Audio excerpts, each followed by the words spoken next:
Warning: the content within this video is intended for mature audiences only.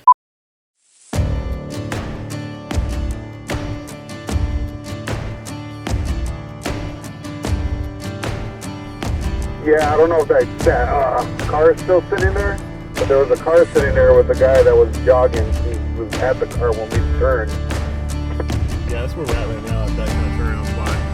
Just curious though, because you're going to have to get the trailer go by where the vehicle is at anyway, right? It's not coming in here, dude. This is too narrow and too steep. My name is Carlos Salinas. I'm a part of the leadership team for Southern Nevada Off-Road Recovery. I helped launch the recovery process. I was the initial dispatcher, if you will. The mom reached out to us, and I was the one that took the call. When the owner's mother reached out, I did not know how severe the recovery was until she sent me pictures to paint a picture for us to get the right amount of members and vehicles for the recovery process. Once I got those photos, it was just, my mouth dropped. Like, I was just in shock.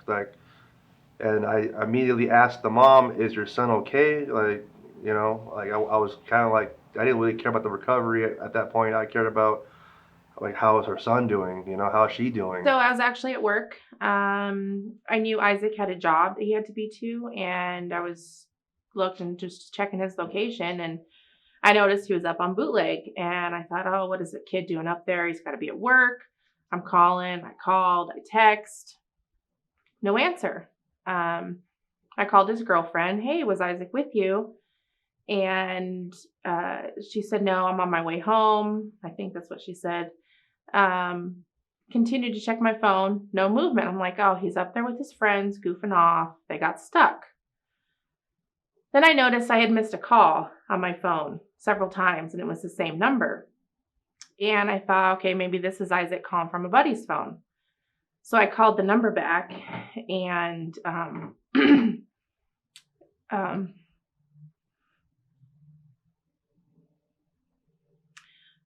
it was a police officer. And he said, is this Isaac's mom? And I knew right away something happened. And I said, yes. And he said, your son's been in a horrible accident. They just loaded him into the helicopter, and they're taking him. And my first thought, was there anybody else with him? Because he's always with his buddies. And I thought, oh my gosh, if he's hurt and someone else is hurt too, this is horrible. The officer told me he didn't know where they were taking him, but he could find out. So I was already packing up my stuff at work. And I had the ladies outside my office. I said, I need to make calls. It was either going to be Sunrise or UMC. And we found out it was UMC trauma. And I took off from work and headed straight there. And it was the longest drive of my life, driving out there. When we get calls out to Bootleg Canyon, we have to bring some additional things with us just because our first out units can't really make it out there. It's obviously off-road. So some of the things that went through my head is, we're gonna have to kind of get off the rescue, or we're gonna only be able to make it so far before we get in another vehicle and attempt to locate where we're going. So that was kind of the first thing that me and my captain talked about on what exactly we're gonna bring and how are we gonna reach them. And as we kept climbing and getting further along, I knew the chances of survival or us finding him was getting narrower and narrower, in my opinion. So when we actually found him, he was actually he was good. He was alert and oriented. He was answering all my questions. He was obviously very, shook up, but for the most part, he was with it and was able to tell me what happened. We were able to talk him through the whole situation. We use Mercy Air. Sometimes we get far out there, and by the time we load someone into the ambulance, and it takes us 20, 30 minutes, just to get back to the road. So we utilize them a lot. Bootleg Canyon is one of those spots to where we definitely call Mercy Air. We contacted them right out of the gate once we came across where the truck was and found him. Then we launched them almost immediately. I remember actually I pulled into the parking lot and there was no place to park, and I was irate with the guy in front of me because they wouldn't move, and I wanted to run him over. I just wanted to get inside. And I got in and I was shaking. I said, my son was just airlifted here. And they actually got me in the back real quick. And I walked back there and saw him laying there in the neck brace, and he was bloody, and it was awful. You never want to get that phone call. You never want to see that. It was horrible. And I walked in and I just sat down next to him, and he took my hand.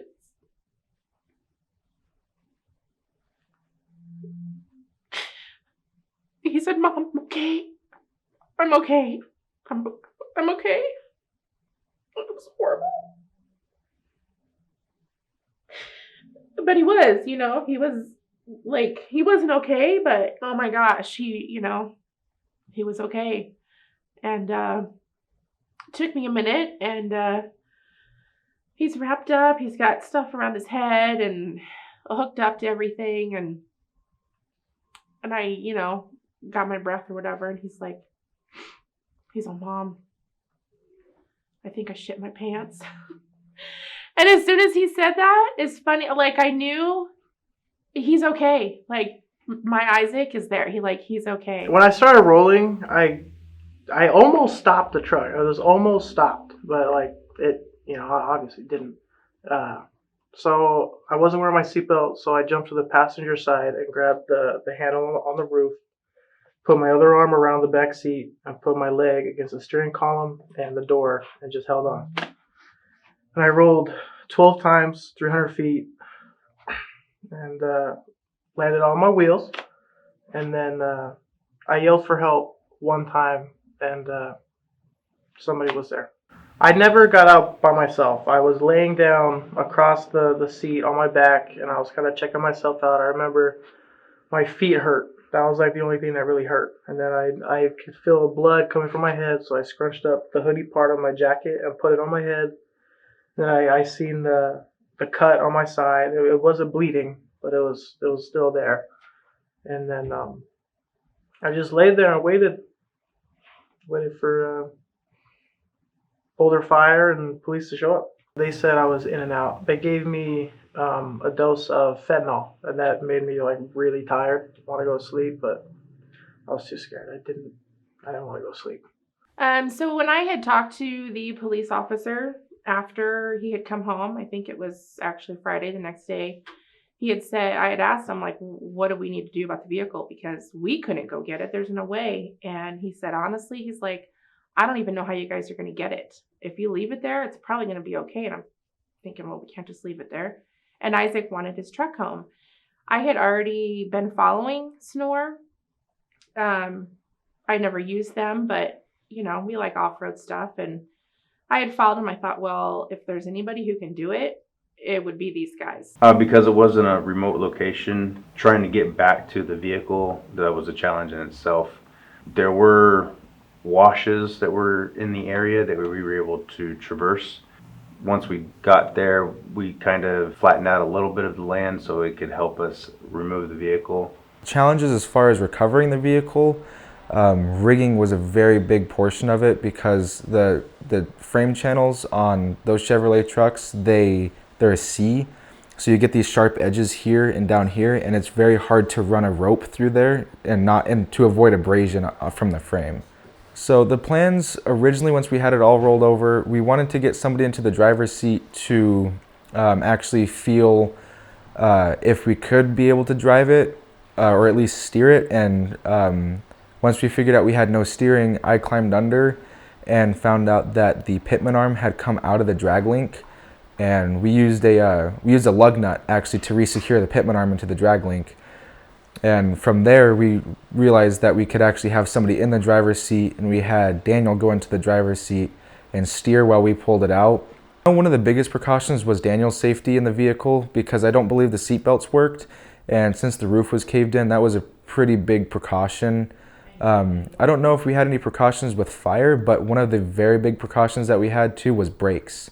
We did not have brakes in the truck. So we had to have another vehicle rigged to the rear of the truck to help slow it down going down hills. Once we got to a hill, I think it was the final hill before we got out to the big red trailer, we had Alex hooked to the front of the Silverado, and then me in the Suburban, I was hooked to the front of Alex, and we were both aired down. And even getting up that, we had a really hard time trying to drag dead weight, 90 Chevy 2500 up a hill with two. I mean, Alex's 4Runner was fairly lightweight, but even the Suburban, we just kept bouncing and slipping all over the trail. I think the recovery as we did it was as best that we could do it, minimizing the amount of safety concerns we had. I feel like we did a very good job of making sure the scene was safe, everybody's safe, and at the end of the day, we all went home too. Yeah, generally we will just take the vehicle to the closest paved road, and then the owners will take it from there. But in this situation, with everything that happened and the owner's house being so close, we decided to bring our flatbed trailer out and just throw it on there so we can get it back to their home, and it's one less thing that they would have to worry about while they're more focused on the recovery. I love that truck. It was my first truck, first 4x4. I'd take it off-road all the time. I loved it, but So I don't know. I think we've met before. Have we? Yeah. Team and watch. Oh yeah. Yeah.